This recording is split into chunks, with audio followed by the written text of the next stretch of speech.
Kepolisian Negara Republik Indonesia merupakan alat negara yang berperan dalam memelihara keamanan dan ketertiban masyarakat, menegakkan hukum, serta memberikan perlindungan, pengayoman, dan pelayanan kepada masyarakat dalam rangka terpeliharanya keamanan dalam negeri. Tugas pokok Kepolisian Negara Republik Indonesia sebagaimana tersebut dalam Pasal 13 Undang-Undang Nomor 2 Tahun 2002 adalah A. Memelihara keamanan dan ketertiban masyarakat, B. Menegakkan hukum, dan C. Memberikan perlindungan, pengayoman, dan pelayanan kepada masyarakat. Arahan Presiden kepada Polri.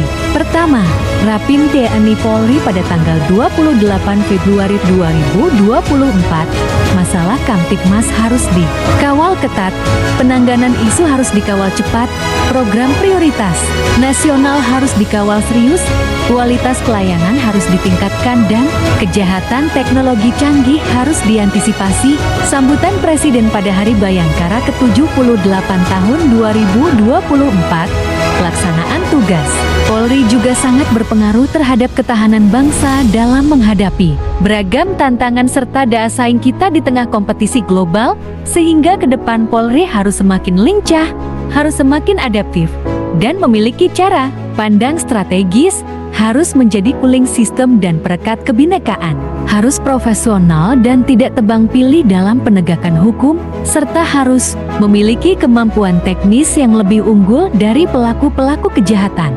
Apalagi dalam menghadapi kejahatan transnasional yang semakin kompleks dan canggih, Polri juga harus mampu mengikuti perkembangan iptek dan menjalin kerjasama untuk memperkuat keamanan negeri kita.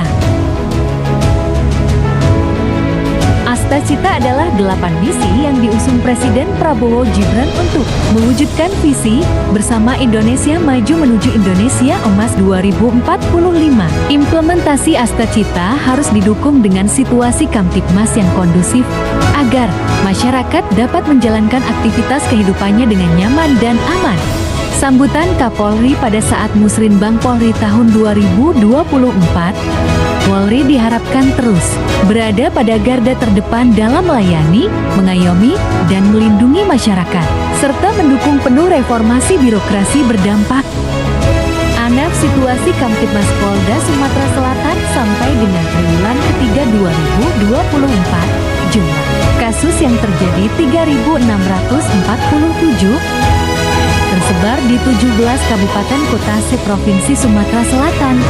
Ini menunjukkan bahwa situasi Kamtibmas masih sangat memerlukan kehadiran personel Polri untuk mewujudkan rasa aman, mencegah terjadinya pelanggaran dan tindak pidana, memberikan perlindungan, pengayoman dan pelayanan kepada masyarakat. Unit organisasi setingkat Polsek atau Polsubsektor yang ada di daerah hukum Polda Sumsel saat ini sejumlah 169 Polsek dan 10 Polsubsektor yang tersebar di seluruh Provinsi Sumatera Selatan. Jumlah kecamatan yang ada di Provinsi Sumatera Selatan sejumlah 241 kecamatan. Jati masih terdapat 74 kecamatan yang belum memiliki Polsek atau Polsubsektor, terpenuhi 69,29%, berdampak pada 65 Polsek yang daerah hukumnya lebih dari 1 kecamatan, 51 Polsek daerah hukum 2 kecamatan, 13 Polsek daerah hukum 3 kecamatan, dan 1 Polsek daerah hukumnya 4 kecamatan. Kendala di Polda Sumsel terkait usulan pembentukan Polsek atau Polsubsektor adalah permasalahan lahan yang menjadi syarat utama usulan sesuai Perpol nomor ke-11 tahun 2021 tentang perubahan atas Perpol nomor 4 tahun 2018 tentang pembentukan dan perubahan tipe kesatuan kewilayahan Kepolisian Negara Republik Indonesia. Pasal 7 persyaratan pembentukan huruf D. Tersedia lahan untuk kantor, rumah, dinas atau asrama, fasilitas umum dan sosial sesuai kebutuhan berdasarkan hasil penilaian tim studi kelayakan. Capaian implementasi proyek perubahan antara lain: menerbitkan surat perintah Kapolda Sumsel tentang tim efektif, melaksanakan rapat tim efektif pada tanggal 10 Oktober 2024, membahas draft nota kesepahaman, Melaksanakan asistensi ke Polres Lahat terkait penyusunan administrasi, usulan pembentukan Polsubsektor. Membuat surat Kapolda Sumsel kepada Kapolri tentang usulan keempat, pembentukan Polsubsektor di daerah hukum Polres Lahat. Menyusun surat Kapolda Sumsel tentang Polsek dan Polres lini terdepan, pelayanan. Menyusun SOP tentang usulan pembentukan tip kesatuan kewilayahan, setingkat Polsek atau Polsubsektor. Melaksanakan koordinasi internal dengan Kabitkum dan eksternal dengan Sekda Kota Prabu Mulih tentang tindak lanjut draft nota kesepahaman. Melaksanakan penandatanganan nota kesepahaman tentang akselerasi pemenuhan satu ket satu polsek atau polsubsektor pada tanggal 13 November 2024 di Polres Prabu Mulih. Melaksanakan binteksis kepada operator SIABK dan SIK 3.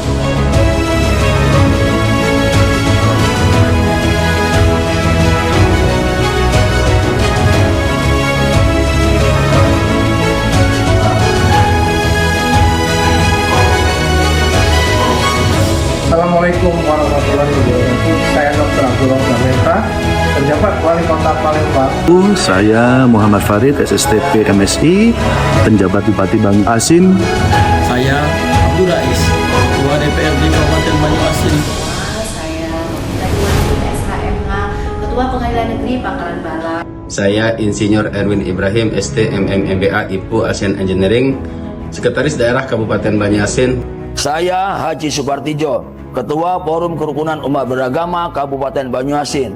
Saya Ageng Thohir Prabowo, selaku Ketua Badan Koordinasi Pendidikan Al-Quran dan Keluarga Sakinah Indonesia Kabupaten Banyuasin. Mendukung strategi peningkatan layanan kepolisian Polda Sumsel Melalui akselerasi pemenuhan unit organisasi. Satu kecamatan, satu polsek, polsubsektor. Satu kecamatan, satu polsek atau satu subsektor. Polsek Harkaptipmas sangat diperlukan Untuk mendukung implementasi program Astacita dari pemerintah Republik Indonesia. Wassalamualaikum warahmatullahi wabarakatuh. Operator ABK dan SIK 3 mendukung strategi peningkatan layanan kepolisian Polda Sumatera Selatan melalui akselerasi pemenuhan unit organisasi satu kecamatan, satu polsek, polsubsektor. Saya Kombes Pol Tenaga SDKMH Kabitkum Polda Sumatera Selatan. Saya Kombes Pol Budi Santosa, SKMSI, Jabatan Kepala Biro Logistik Polda Sumsel. Saya Komisaris Besar Polisi Sudrajat Hariwibowo. Saya Kombes Pol Toto Wibowo, SKMH Karorena Polda Sumatera Selatan.